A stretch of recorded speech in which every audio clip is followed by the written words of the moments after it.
What is going YouTube Stinker? Okay, I'm your San Rico. Like I say to all my wonderful, beautiful face and miss you, love you.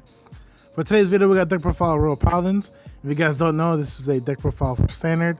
In Cardfight Vanguard right now, we have two different formats. We have premium and we have standard format. There is a G format, but unfortunately, that format is going to die out soon. So this is one of the first deck profiles of standard, and of course, we're going to have more deck profiles of standard coming up. But also keep in mind, we will have deck profiles of premium also. So stay tuned for that. If you guys haven't noticed, we have these cool gift markers. We have a teammate, Joe Lovengoff. He usually makes his gift markers. He does custom work. So if you guys want to get in contact with Joe Lovengoff, please go to our description box down below. It will lead you to our Facebook page. Go to our Facebook page and message us for Joe Lovengoff. He'll be more than happy to give you a quote. He does charge for this work. I honestly forgot how much he charges for these, but feel free to message us on Facebook asking for Joe Lovengoff. He'll give you a quote, a price, whatever. These are really good. I like the material. They feel great. I love these. He's been making these a lot for the past 2 months, and he has a lot of happy clients, including myself. So yeah, I've been playing Royals for about 2 weeks and a half. Unfortunately, I haven't been playing since the deck came out, but I've been busy with work. I've been all that stuff, whatever. So I have been playing this deck for the past 2 weeks and a half. I think it's great. I love it. It's basically what I want to see in a standard deck. I want to see a deck that gets me so much advantage that I don't need to call out regards from my hand. But again, that's just me. That's just how I see it. And also, I love this deck just the fact that deck thinning to me is deck winning. So yeah, let's just get straight to the deck profile. Starter, of course, we have the only starter for Royal Paladins. Basically, right on top of it, you draw a card. Not much to say about that. When we have 8 crits, unfortunately, we only have those 8 crits. We don't have any more. So we gotta play what we're given. Not much to say about that. Next, we have 40 heal triggers. The heal triggers, I'm like, sometimes I forget they're 20k guards. So what made me notice these heal triggers a lot now is just the fact that they're 20k guards. Whenever I play against Kagro, especially against my opponent, when they do their waterfall turn, when they attempt to kill me with a waterfall, I feel like I feel confident, I feel cocky knowing that I have 2 heal triggers in my hand. That's 2 20ks in my hand that could stop a waterfall from attacking me, from killing me that turn. So the heal triggers, like I said, I feel confident whenever I have a heal trigger in my hand. I don't care if I draw into it. As long as I have a heal trigger in my hand, it feels like an ultimate card to me. Next, we have the 4 PGs as the draw triggers, because why not? I mean, the other draw trigger for Royal Paladins doesn't do anything, so why would you play that? I'd rather just play this one. We play 14 grade 1s, and the first grade 1 is Alan. Alan basically does this whenever you place him on rare, count +1, superior call a card from the hand to the field, equal or less than your Vanguard. You draw a card, and then he gets +3. So basically what he does is he just swarms my field. He overextends my field by calling out a card for free, calling out a card from my hand, and I get a draw 1 for free. I don't play him that much, just for the fact that he's a counterblast, and for Royals, well, for my build personally, my counterblasts go pretty fast, pretty quick. But I love using him for emergencies, like God forbid I don't have a hand, God forbid I actually have a handful of triggers. I can call him out, he'll call a rear guard, and then I get that draw 1. That draw 1 is just too crucial for me to make a comeback. I played that combo so many times where I activate the effect, draw a card, it helps me draw into another rear guard. At one point, I called him to call out a Marin, and then that draw, I drew into another one of him, and then I placed him, called another card, and then drew into another rear guard. So, again, I don't really see him as the whole, I mean, I don't care about the whole swarming part. The main thing I care about is getting that draw 1. Of course, rushing my opponent isn't bad, because my worst matchup is usually OTT. OTT just has too much advantage when they're on grade 3. So I try to rush OTT on grade 2, grade 1 as much as possible. And Alan helps me on the grade 2 rush, especially against, especially when I have my Blast Blade as a Vanguard. So Alan, I do like a lot. But like I said, I usually don't play them out on the field because I usually have my Pungles as the boosters. So again, still a good card though. Next we have Marin. Marin basically does the same thing as Alan, but if you call a card in front of her, you draw a card, then she gets +3. Of course, it's a counterblast, same thing. But like I said, Marin is basically the same thing as Alan. I have to have a field. I have to swarm my field. I have to overextend my hand to the field in order to get that draw 1. Again, I usually play this card for emergencies, or I usually ride it. I don't want to see it on the field. I'd rather see it in my hand, but that's just me. And then the grade 1 MVP is Pungle. Pungle, I always want to see on my field. I want to see 3 of them on my field. This is the main grade 1 I want to see as my booster, because it makes magic numbers with Akane. It makes magic numbers with all my grade 2s, because all my grade 2s are 10Ks. So it's an easy 18K column. And Pungle puts cards in my soul to set up for Soul Saver. So when Pungle's placed on the rear guard, you can soul charge 1. If you soul charge 1, if it's a trigger, he gets +5. So again, like I said, when I go against OTT, I want to rush them as much as possible. So I have Blast Blade as a Vanguard, call 2 Akanes, both on counterblast, call out 2 Pungles, and then right then and there I have a field. God forbid I actually do soul charge the trigger, he gets +5. And that just makes it harder for my opponent to guard. Again, like I said, my worst matchup is OTT. I want to rush them as much as possible. So making a full column of Akane and Pungle is just the icing on the cake. Next we play Wingle. A lot of people are probably going to hate me for playing it. Now, what Wingle does is whenever you boost the Blast Blade, it gets +5, so it's a 13K booster. So in total, that's going to be a 20K column. 23K column with a Blast Blade. A lot of people don't like him. A lot of people are actually playing the horse. They're playing the horse instead because the horse gets +3 whenever I have 4 rear guards or more. Don't get me wrong, it's a great effect. I like it, but I don't see it happening just in case I play against Kagura, or God forbid I actually don't draw rear guards and have a bunch of triggers in my hand. It has happened to me a lot. It happens to me a lot where I don't have any riggers in my hand. It happened to me a lot where Kagura will just retire my board and his effect does not go off. He's just a dead 7K on my field. As much as possible, I want to have him.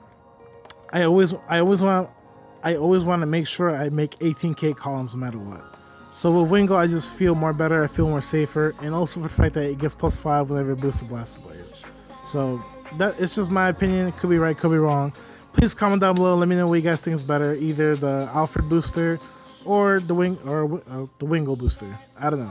But for now, I just feel comfortable playing 2 Wingles. Then we play 11 grade 2s. The MVP grade 2 is the Akane. Just the fact that she superior calls the card from the field.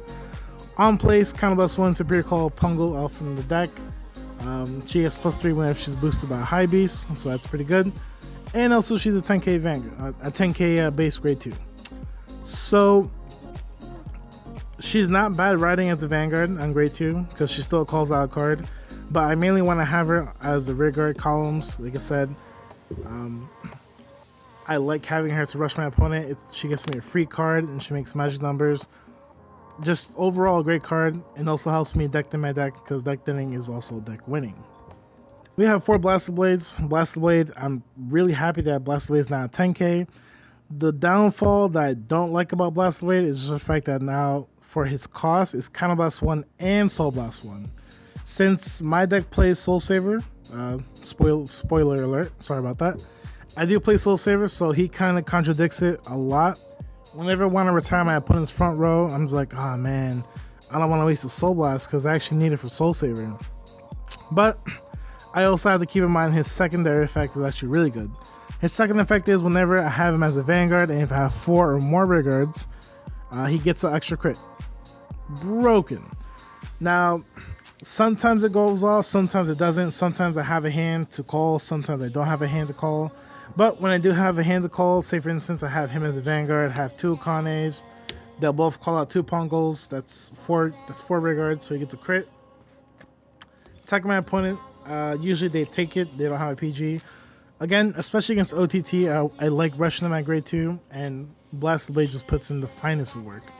Next we have this grade 2. This grade 2 basically gets +5 whenever it attacks my opponent's Vanguard. and I have 3 rear guards or more. Now, that does include him, so I can have him and 2 other rear guards, and he still gets a +5. A lot of people are playing this grade 2. This grade 2 gets +3 whenever I have a grade 3 Vanguard. Now, the main reason why I play this grade 2 is just the fact that I can play him in the grade 2 rush. Again, I'm not trying to say my build like a rush deck, but against OTT, against decks that have more advantage than I do, especially at grade 3, I want to rush them at grade 1 or grade 2 as much as possible. So, if I can get that extra +5 at grade 2 against my opponent's grade 2, I am more than happy with that. Again, he is a good card, but he only gets that +3 whenever I have a grade 3 Vanguard. It's just my honest opinion. Again, I just feel more safer and more aggressive playing this card in the deck. And at times, whenever I'm Gradelocked, God forbid I'm Gradelocked and I have the G assist and I whiff on the G assist, and my opponent is at a 13k base Vanguard and I don't have a grade 3, he's pretty much useless. Can't even use him. But I still have this grade 2, and this grade 2 gets +5 whenever I do have rearguards. So it's just overall a better grade 2 I prefer to have over the other one. Then we play 8 grade 3s. The main grade 3 I want to ride first is always going to be Alfred. Alfred basically is kind of +1. Superior Cold Blaster Blade from the deck. That Blaster Blade gets +5. And then he gets +10 for having a Blaster Blade on the field. So he does help me deck thin my deck. And of course, deck thinning is deck winning. It increases my chance of hitting triggers. And he gets +10 for himself, so I never had to put a booster behind him. That's super clutch. Really happy about that. I'm really happy that I don't have to put a booster behind my Vanguard. He just does multiple things. Calls out a free card, deck thins, gives me a force gift marker, and I don't need a booster for him to make a magic number. His magic number is 23. I'm more than happy with that. But besides that, he's overall the first grade 3 I always want to ride. Great card. Love it. Next we have Soul Saver. Soul Saver basically is the finisher of the deck. Soul Saver is Soul Blast 5, give up to 6 units plus 15k, and whenever he attacks, you may Soul Charge 1 card. Now, don't get me wrong, he's a great card. I love him. Unfortunately, he takes a lot to set up. I know some of you are going to say it's really easy to have 5 cards in the Soul. Yes, you're right. It is easy to have 5 cards in the Soul, but it's also really easy to not have 5 cards in the Soul.